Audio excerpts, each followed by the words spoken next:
Hello and welcome to पाठशाला ओडिशा। एही video रे आमे नवोदय विद्यालय एंट्रांस एग्जाम रो आंसर की नै आसीचु। प्रथमे भाषा परीक्षण रो क्वेश्चन आंसर विषय रे आलोचना करिबा। परवर्ती समय रे गणित परीक्षण और मानसिक दक्षता परीक्षण रो आंसर की आम चैनल रे आसीबा को जाउची। तेणु चैनल को न आसीतिले आम चैनल ई पाठशाला ओडिशा को सब्सक्राइब करंतु एवं वीडियोटी भल लगिले लाइक और शेयर करने को भूलिबेनी। तो डेरी नकरी चलंतु वीडियोटी आरंभ करिबा। मो पाखरे प्रश्न सीरीज डी रही। तो आमे जानू जे प्रत्येक सीरीज रो प्रश्न सब समान थाए किंतु प्रश्न गुड़िकर क्रम अदल बदल होगी थाए। तेणु आपण माने से हिसाब रे मिले नेबे। क्वेश्चन नंबर 61 ग्रीष्म एवं डेक्स मध्य रे शरत ऋतु आसे। ऑप्शन ए जनवरी, ऑप्शन बी बसंत, ऑप्शन सी शीत, ऑप्शन डी हेमंत। ठीक आंसर है ऑप्शन सी शीत। नेक्स्ट क्वेश्चन शरत ऋतु रे निम्नर क्यों परिवर्तन होता है। ऑप्शन ए दिन छोट होता है, ऑप्शन बी बहुत गरम होता है, ऑप्शन सी दिन बड़ होता है, ऑप्शन डी अधिक सौरताप अनुभूत हुए। तो आंसर है ऑप्शन ए दिन छोट होता है।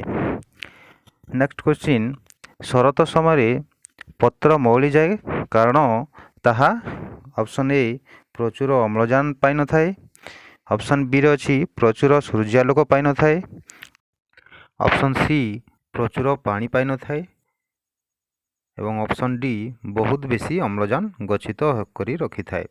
तो यार राइट आंसर है ऑप्शन बी प्रचुर सूर्यालोक पाई न थाए।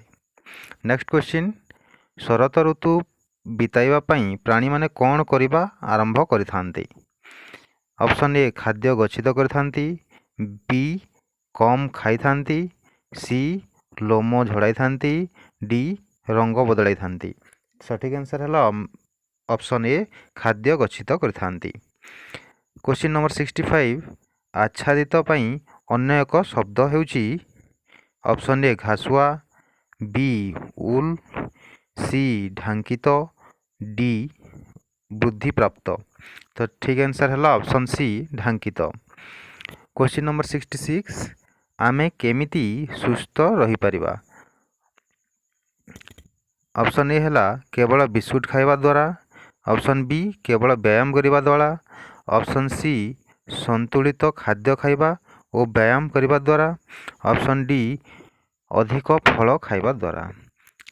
राइट आंसर है ऑप्शन सी संतुलित खाइबा और व्यायाम करिबा द्वारा। क्वेश्चन नंबर 67 ओजन कमाइबा पई हमको कौन अधिक खाइबा को हेबो। ऑप्शन ए चीनी एवं केक, ऑप्शन बी फल और पनीपरिबा, ऑप्शन सी बिस्कुट और चीनी, ऑप्शन डी बिस्कुट और फल। राइट आंसर है ऑप्शन बी फल और पनीपरिबा। क्वेश्चन नंबर 68 अधिक सुस्थ रहिबा पई हमको कौन प्रचुर पीबा को हेबो। ऑप्शन ए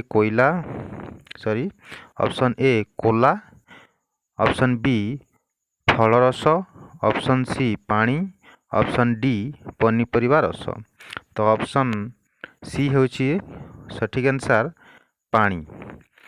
क्वेश्चन नंबर 69 समस्तंक पई केउटी उत्तम व्यायाम।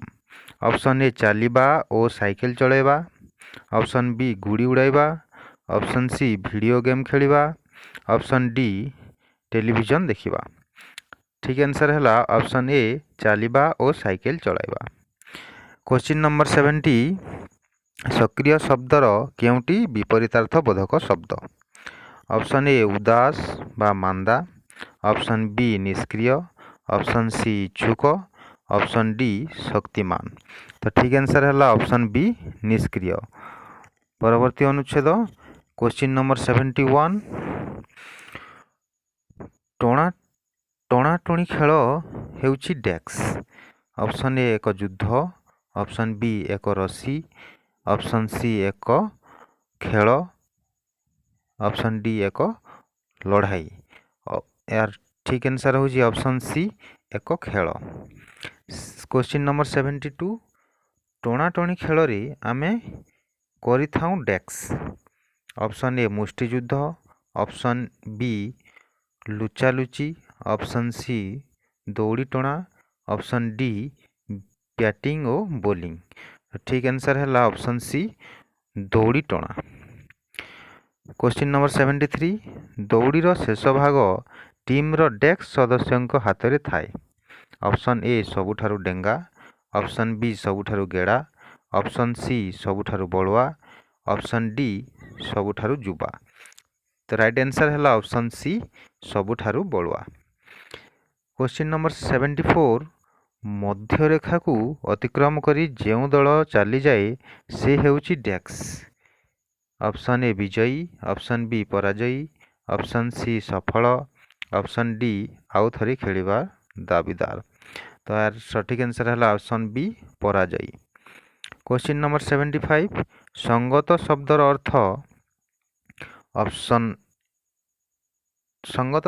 ଅର୍ଥ ଡେସ୍କ। ଅପସନ୍ ଏ ଏକଜୁଟ, ଅପସନ୍ ବି ଲଢ଼େଇ, ଅପସନ୍ ସି ଟାଣିବା, ଅପସନ୍ ଡି ବିଜୟୀ ହେବା। ତ ଏହାର ସଠିକ୍ ଆନ୍ସର୍ ହେଉଛି ଅପସନ୍ ଏ ଏକଜୁଟ ହେବା। ପରବର୍ତ୍ତୀ ଅନୁଚ୍ଛେଦ 4, ଯେଉଁଟାକି ଶେଷ ଅନୁଚ୍ଛେଦ। କ୍ୱେଶ୍ଚିନ୍ ନମ୍ବର 76 ରହିଛି, ଉତ୍ସାହିତ ଶବ୍ଦର ଅର୍ଥ ହେଉଛି ନିମ୍ନଲିଖିତ ମଧ୍ୟରୁ ଡେସ୍କ। ତ ଅପସନ୍ ଏ ଆଶ୍ୱସ୍ତ, ଅପସନ୍ ବି ବହୁତ ଖୁସି, ଅପସନ୍ ସି ବିବ୍ରତ, ଅପସନ୍ ଡି ନିରାଶ। ରାଇଟ୍ ଆନ୍ସର୍ ଅପସନ୍ ବି ବହୁତ ଖୁସି। 77 ନମ୍ବର, ଦୀପକ ଓ ତାର ସମ୍ପର୍କୀୟ ଗଣ ଡେସ୍କ। ଅପସନ୍ ଏ ଗାଁରେ ବୋର୍ ହେଲେ, ଅପସନ୍ ବି ପିକନିକ୍ ଉପଭୋଗ କଲେ, ଅପସନ୍ ସି ଘରକୁ ଫେରିବାକୁ ଚାହୁଁଥିଲେ, ଅପସନ୍ ଡି ଗଛ ଚଢ଼ି ପାରିଲେ ନାହିଁ। ସଠିକ୍ ଆନ୍ସର୍ ହେଲା ଅପସନ୍ ବି ପିକନିକ୍ ଉପଭୋଗ କଲେ। କ୍ୱେଶ୍ଚିନ୍ ନମ୍ବର 78, ଦୀପକ ପିକନିକ୍ ଯାଇଥିଲା ଡେସ୍କ ସହିତ। ଅପସନ୍ ଏ ପିତାମାତାଙ୍କ, ଅପସନ୍ ବି କକା ଓ ସମ୍ପର୍କୀୟଙ୍କ, ଅପସନ୍ ସି ବନ୍ଧୁମାନଙ୍କ, ଅପସନ୍ ଡି ଭଉଣୀଙ୍କ। ରାଇଟ୍ ଆନ୍ସର୍ ହେଲା ଅପସନ୍ ବି କକା ଓ ସମ୍ପର୍କୀୟଙ୍କ। ନେକ୍ସଟ ନମ୍ବର 79, ପିକନିକ୍ ସ୍ଥଳଟି ଥିଲା ଗୋଟିଏ ଡେସ୍କ।